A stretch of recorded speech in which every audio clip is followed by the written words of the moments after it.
la croce di Cristo, portatela nel mondo come segno dell'amore del Signore Gesù per l'umanità e annunciata a tutti che solo in Cristo c'è salvezza e redenzione.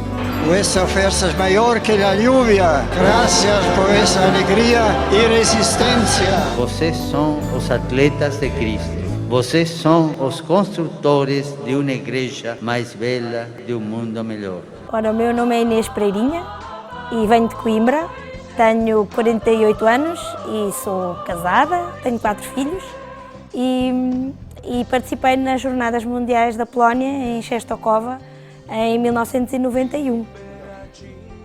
Olá, sou o Miguel Cardoso, tenho 47 anos e participei nas Jornadas Mundiais da Juventude em 1991, no Santuário de Częstochowa, na Polónia. Foi bastante impressionante de outros pontos de vista, porque nós, quando andávamos no autocarro nas estradas, víamos, por exemplo, máquinas agrícolas completamente consideradas obsoletas aqui em Portugal. Máquinas, carros que eram dos anos 40, coisas que pronto, nós, mesmo Portugal, pronto, isto é 91, não tinha nada a ver, até o tipo de roupa que as pessoas vestiam, a movimentação, eram capazes de andar caminhonetas apinhadas de pessoas para se deslocarem de um lado para o outro e as senhoras com lencinhos na cabeça. Eu vinha de um país que vivia em liberdade e que tinha acesso às coisas normais que nós hoje em dia temos acesso, hoje em dia até temos mais do que tínhamos naquela altura, mas tudo aquilo que nós precisávamos, e chegar a um sítio onde aquelas pessoas estavam privadas de muitas coisas e estarem privadas da própria liberdade. No dia em que nós lá estávamos, no fim de semana em que nós lá estávamos, o Lech Walesa ganhou pela primeira vez as eleições na Polónia e a Polónia deixou de estar controlada por um regime comunista e abriu, inclusivamente, nós tivemos que ficar durante um dia fechados no hotel porque havia o risco da Polónia poder entrar em guerra naquele fim de semana por causa das eleições. E sentir que aquelas pessoas não tinham acesso às coisas que nós tínhamos fez-me olhar, por um lado, como pessoa, até aos dias de hoje, para o privilégio que nós temos de ser livres e que muitas vezes descuidamos isso e não valorizamos porque vivemos já ou porque já nascemos nesse ambiente de liberdade. O povo polaco vibrou com estas jornadas e o poder, não só acolher o Papa, porque o Papa já tinha ido à Polónia, mas o poderem realizar-se estas jornadas, poder falar-se abertamente, o santuário estar completamente cheinho de gente.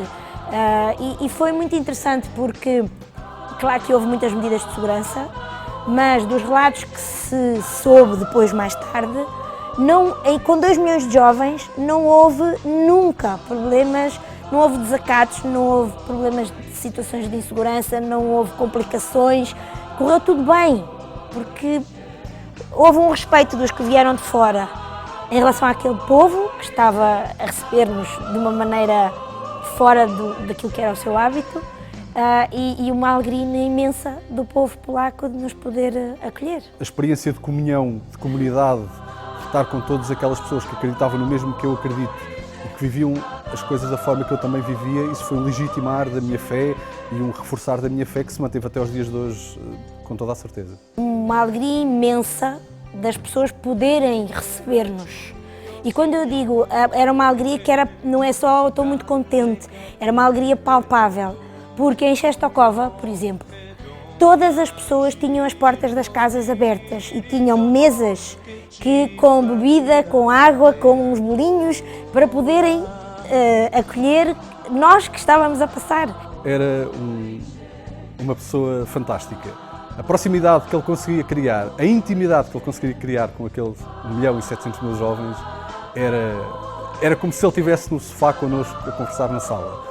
O carinho com que ele nos falava e com que falava de Deus e com que falava de Nossa Senhora, nós estávamos no Santuário da Virgem Negra de Częstochowa, e a forma carinhosa como ele falava de tudo aquilo era absolutamente tocante.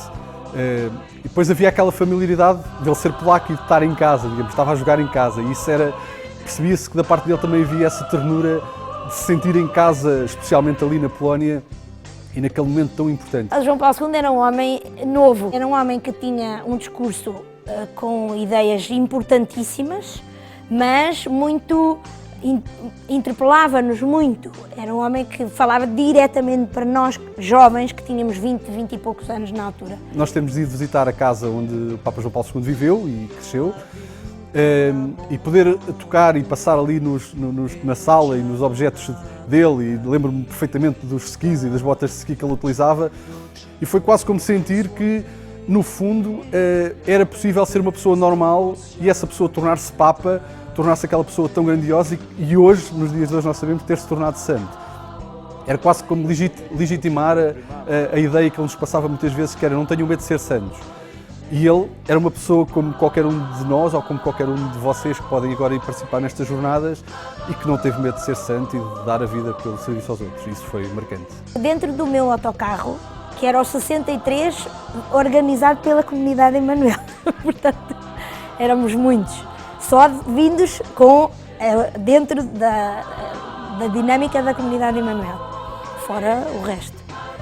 Éramos pessoas de 12 nacionalidades dentro do nosso autocarro e isso foi muito interessante em termos de percebermos que existem outras formas, outras vivências, outras maneiras de expressar a mesma fé em Jesus, a mesma fé em Deus, e esta vontade de querer ver, de querer estar com o Papa, de querer rezar com o Papa, que era o Papa João Paulo II, que na altura, teve um papel muito importante, quer na Igreja, quer a nível mundial. A possibilidade de visitarmos alguns pontos e alguns locais na Polónia que foram marcantes, nomeadamente o campo de concentração de Auschwitz.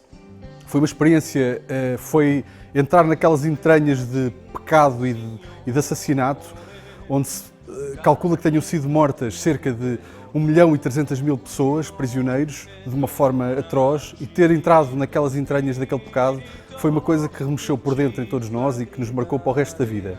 Eu vim de lá com a sensação de que todas as pessoas um dia deveriam ter a boa oportunidade de visitar aquele espaço, porque eu acho que o mundo seria melhor se isso acontecesse. Foi uma experiência transformadora e marcante para o resto da vida. Foi há 27 ou 28 anos e eu ainda hoje tenho memórias completamente vívidas e acho que vou ter para o resto da vida do que foi aquela experiência. Estavam 1.700.000 jovens, calcula-se, no Santuário de Częstochowa. Isto, para terem uma noção, era nós olharmos à volta para a multidão e não conseguimos ver o fim da multidão. Deu-me, e isso é uma coisa que é muito importante, a noção da Igreja Universal. A noção de que, afinal, somos muitos mais do que aquilo que, se calhar, uma jovenzinha de 20 anos pensa. Uma das coisas que a memória me traz com mais satisfação e com mais alegria era dos momentos em que nós estávamos no meio de toda aquela multidão e começava alguém a cantar algum cântico ou a rezar alguma coisa e de repente começava toda a gente a cantar ou a rezar aquilo, cada um na sua língua, mas numa harmonia completa. Às vezes estavam uns a cantar uma música em espanhol e havia segundas vozes em inglês, em francês e em polaco, e aquilo era inacreditável. E era porque foi quase a possibilidade de experimentar ao vivo que o mundo pode ser um local assim, onde, apesar das nossas linguagens, apesar das nossas diferenças, podemos ser felizes e acreditarmos todos no mesmo Deus e sentirmos todos o mesmo amor uns pelos outros. E isso é transformador e é marcante para o resto da vida.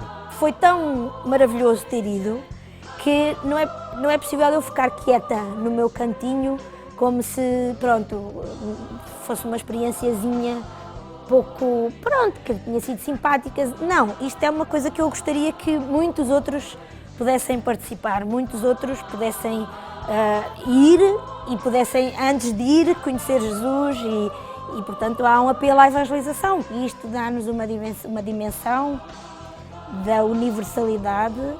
Ao mesmo tempo, nós ficamos a perceber, por exemplo, que a todas as horas do dia, existe alguém a celebrar missa, por exemplo, no mundo inteiro. Existe alguém a rezar, porque enquanto uns dormem, os outros estão acordados e estão na vida do dia-a-dia.